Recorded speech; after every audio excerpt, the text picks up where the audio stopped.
भी मामले फंसे हुए हैं, तो पेपर निराश मामले वो पूरे हो जाएंगे सर, क्या है सर? देखिए, पहले तो जयराम ठाकुर जी जो पूर्व मुख्यमंत्री थे, उन्होंने हमसे सवाल किया। सवाल था रोजगार देने से संबंधित, लेकिन वो अधीनस्थ सेवा चयन बोर्ड के सवाल पर आ गए और हमने बताया कि अधीनस्थ सेवा चयन बोर्ड पर जो भ्रष्टाचार हुआ है, किस प्रकार पेपरों को बेचा गया, उसके बारे में हमने पूरा विस्तृत जानकारी आज सदन में रखी। तकरीबन 339 के करीब, जिनमें कोई रिजल्ट को हमने डिक्लेयर कर दिया है और बाकी वेटनरी फार्मेसी है और जो 3 हैं वो लोक सेवा आयोग के पास उसकी डॉक्यूमेंटेशंस की वेरिफिकेशन हो रही है और जल्दी उनके रिजल्ट निकल जाएंगे। जिन 9 केसों में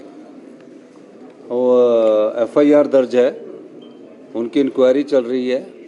उसके अलावा जो और 13 पोस्ट कार्ड है, उनकी हम जिनकी इंक्वायरी नहीं है उनको 3 महीने के अंदर हमने निकालने के लिए कहा है। और जब पुलिस केस बनता है तो काफ़ी कानूनी अड़चनें होती है और कानूनी अड़चनों को दूर करके ही वो रिजल्ट निकाला जाता है। नहीं तो कहीं ऐसा ना हो कि कानूनी अड़चनों में फंसकर पीछे जो ओम प्रकाश चौटाला जी की जो अपनी पार्टी थी, उन्हें क्यों सज़ा हुई थी पता है? उसमें JBT में घोटाला हुआ था और उन्हें सज़ा हुई थी। तो हम पूरी कानूनी प्रक्रिया से बाहर निकलकर उस संदर्भ में युवाओं के साथ जो भी न्याय होगा उसको कर रहे हैं। तो इस संदर्भ में हमने जयराम जी को जवाब दिया और कहा कि ये जो भ्रष्टाचार हमीरपुर के अधीनस्थ चयन बोर्ड में हुआ है, उसको हमने भंग करके एक अपनी सरकार की कर्तव्यनिष्ठा और ईमानदारी दिखाई है। हमने पुलिस भर्ती की तरफ नहीं किया। पेपर लीक हुआ, किसी का पता लगा और पेपर रद्द कर दिया और दोबारा भर्ती कर दी, वो ढकने वाली बात थी। हमने युवाओं के साथ हिमाचल के जो आने वाले समय में और भी एग्ज़ाम दे रहे हैं, उनके भविष्यों के साथ खिलवाड़ नहीं का, और हमने कहा कि ट्रांसपेरेंट मैनर में आने वाले समय में भर्तियां होंगी और उसके लिए हमने हमीरपुर जिला में राज्य चयन आयोग का गठन कर लिया है। सर, 1 सप्ताह के भीतर रिजल्ट निकालने और 10,000 नौकरी देने की बात की नहीं, 1 सप्ताह के भीतर नहीं। आप सुनिए, करिए, मेरी रिकॉर्डिंग निकाल लीजिए। मैंने ये कहा कि इस वर्ष हम 10,000 लोगों को रोज़गार के नौकरी देंगे और 10,000 इस साल, यानी 31 मार्च से पहले हम 10,000 लोगों को रोज़गार देंगे और बैच वाइज भर्ती की प्रक्रिया अभी मेरे ख्याल जल्दी ही शुरू हो जाएगी।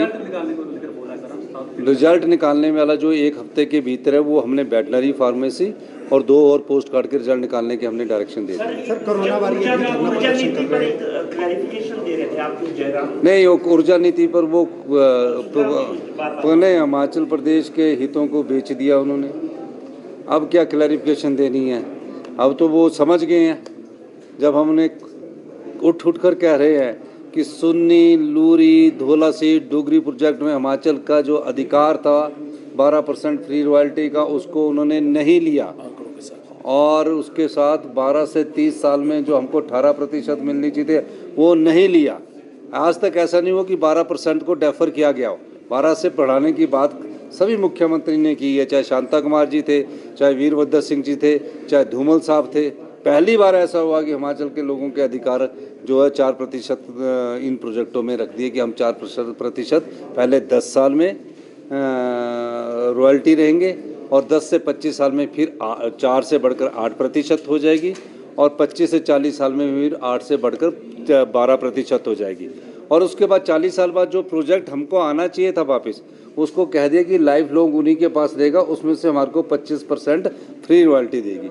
मैंने उस कानून को, उनकी उस नीति को चेंज किया है और हमने सतलुज जल विद्युत निगम को नोटिस दिया है कि आपने विदाउट इम्प्लीमेंट एग्रीमेंट कैसे ये कार्य शुरू कर दिया, और इसमें अगर आप हमारे साथ नेगोशिएट करना चाहते हैं या कुछ पत्राचार करना चाहते हैं, मिल बैठ कर आगे करना चाहते हैं, तो हमारी जो नई ऊर्जा नीति आई है उसके अनुसार आप हमारे साथ बैठकर बातचीत कर सकते हैं।